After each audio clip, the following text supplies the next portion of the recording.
မင်းကလေးကကျောင်းဝရဏကနေခုံချလိုက်တဲ့အခါသူမအမုန်းဆုံးဖြစ်တဲ့ကောင်လေးရဲ့ရင်ခွင်ထဲကိုတဲတဲမက်မက်ကျသွားခဲ့တယ်။အဲ့ဒီကောင်လေးကကျောင်းမှာအချမ်းသာဆုံးနဲ့အကြော်ကြားဆုံးကျောင်းသားပါ။မင်းကလေးတိုင်းကသူ့ကိုဆွဲလန်းနေကြပေမဲ့သူကတော့ဒီမင်းကလေးတယောက်တည်းကိုပဲအယူမူးချစ်နေခဲ့တာပါ။အဲ့ဒီမင်းကလေးကတော့အချစ်ကိုမယုံကြည်တဲ့အပြင်သူမရဲ့နာကျင်စရာတိတ်ကြောင့်သူ့ကိုပါမုန်းနေခဲ့တာဖြစ်ပါတယ်။သူကလူပုံလဲမှာသူမကိုချစ်ခွင့်တောင်းခဲ့ပေမဲ့သူမကတော့သူမရှိသလိုမျိုးလစ်လူရှုခဲ့ပါတယ်။ဒါပေမဲ့ကန်ကျမကသူတို့ကိုတခန်းထဲမှာစုံစေခဲ့ပြန်တယ်။ကောင်လေးအတန်းထဲဝင်လာတာကိုမြင်လိုက်ရတဲ့အချိန်မှာမင်းကလေးကစိုးရိမ်စိတ်တွေလွန်ခဲ့ပြီးစပွဲနဲ့ခေါင်းဆောင်မိသွားတယ်။သူမသူ့ကိုမတွေ့ကျင်လို့အတန်းထဲကထွက်ဖို့ကြိုးစားပေမဲ့ခြေချော်လဲသွားတဲ့အခါကောင်လေးကသူမကိုရင်ခွင်ထဲအချိန်မီဖမ်းထင်းလိုက်ပြန်တယ်။သူမကသူ့ကိုတွန်းထုတ်လိုက်ပေမဲ့သူမရဲ့နာကျင်နေတဲ့ဦးခေါင်းကိုသူကညင်သာစွာကင်တွယ်ပြီးတက်တာအောင်လုပ်ပေးခဲ့တယ်။မင်းကလေးကဒေါသတကြီးနဲ့သူ့လက်ကိုပုတ်ထုတ်လိုက်တဲ့အခါကောင်လေးကနင်းကငါ့ကိုဘာလို့ဒီလောက်ကြောက်နေရတာလဲ။နာကလူသားစားဘလူးမို့လို့လားလို့မေးခဲ့ရင်မဲ့သူမကတော့ဘာမှပြန်မပြောဘဲထွက်သွားခဲ့တယ်။သူမမသိတာကတော့သူမဝေးဝေးပြေးလေလေကန်ကျမကသူတို့ကိုပိုနီးကပ်အောင်ဆွဲခေါ်နေလေလေပါပဲ။နောက်ဆုံးမှာသူတို့ဟာအပြင်မှာလဲတိုက်တယ်။မျက်နှာချင်းဆိုင်ခန်းတွေမှာနေရတဲ့အထိဖြစ်လာခဲ့တယ်။နောက်တနေ့ကိုကရဲ့လေ့ကျင့်ခန်းတန်းမှာကောင်လေးကဖျားနေပြီးအားနေနေရင်မဲ့မင်းကလေးရှိမှတိတ်ခါကြမှာဆိုလို့ပါဝင်စင်နေခဲ့တယ်။သူတို့ကတဖွဲ့တည်းကြပြီးတယောက်ရဲ့တိုက်ထိုးအရေးအတွက်ကိုတယောက်က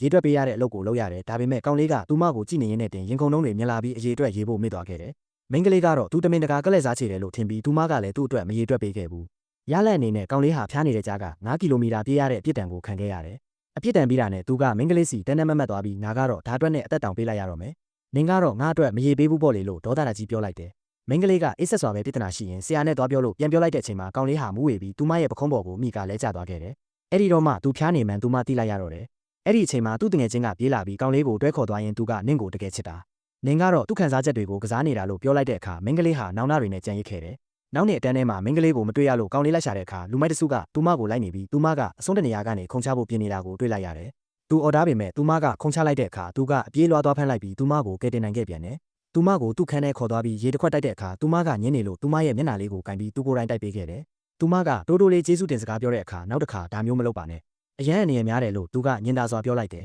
။အဲ့ဒီအချိန်မှာပဲမင်းကလေးရဲ့မျက်လုံးထဲမှာမျက်ရည်တွေပြည့်လာပြီးသူမရဲ့နာကျင်စရာအတိတ်တွေကပြန်လဲစီးဝင်လာပါတော့တယ်။နောက်ထပ်အပိုင်းတွေကိုဆက်ပြီးသိကျင်ပါသလားခင်ဗျာ။